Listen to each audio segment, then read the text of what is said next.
What is culture?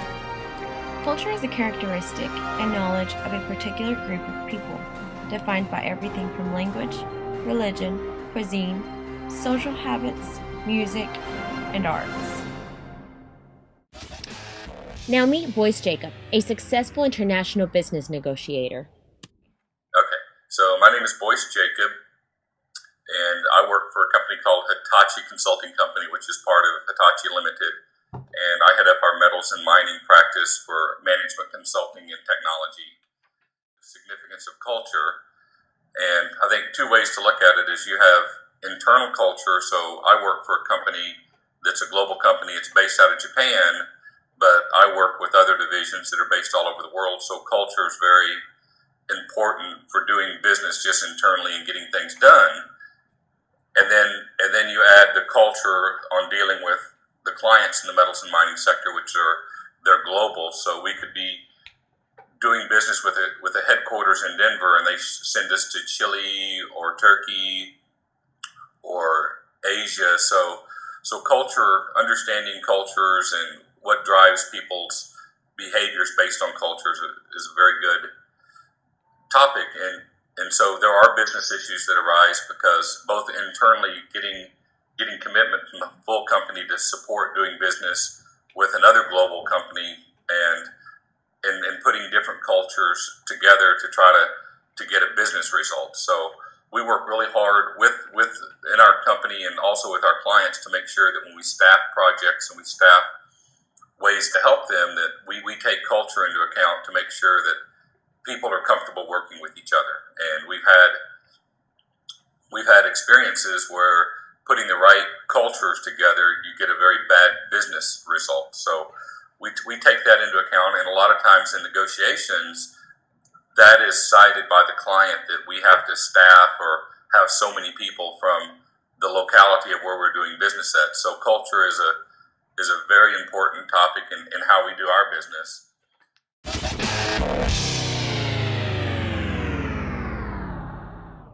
Preparing when we go into meetings, we do quite a bit of preparation. We rehearse. We talk to other people about, can we say this? If we say it this way, will it affect maybe somebody the way they're receiving our message? So there's quite a bit of rehearsal and preparation, and then also a lot of times we have to have interpreters, and so now you have to bring in an interpreter into the room so they understand what points we're trying to make, but also are they putting it in the right context so it doesn't offend anybody or somebody gets what we're saying.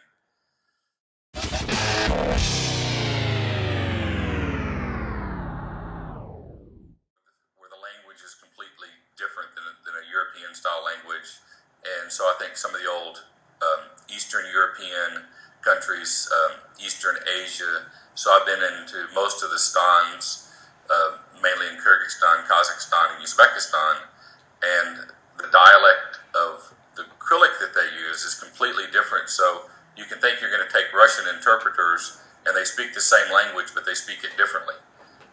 Another closer to home, it's interesting because you can take a Mexican national and go to Peru, and but while they're both speaking the same language, they speak it differently. They have different intent on what they say. So it is interesting, but it's very challenging that we need to understand different people's cultures so we can be successful in having business relationships, having friendships, and finding the result that we're looking for. Because it is a challenging part of the businesses to be able to work across different cultures. So.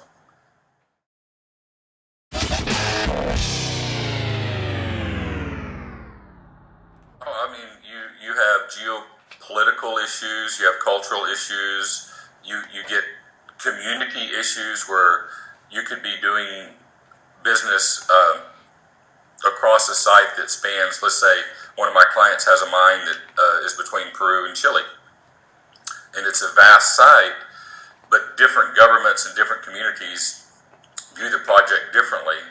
And cultures and communities got a $7 billion project shut down, that so the company lost billions of dollars investment, But what's sad is the community lost jobs and schools and, you know, a better way of life because culturally they didn't want to accept change. So it's, you know, that's kind of, you know, what can happen when you cross, you know, cultural boundaries.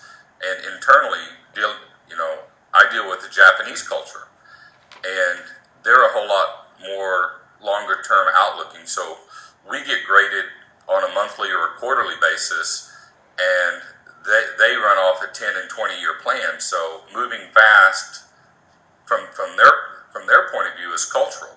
They don't have to move fast. They say we have a long term plan and we'll stick to it. And whenever we get there, we get there. Versus we're more oriented to now. So, you know, cultures can drive, you know, behaviors. You know, how we behave in reaching, you know, reaching a goal. So.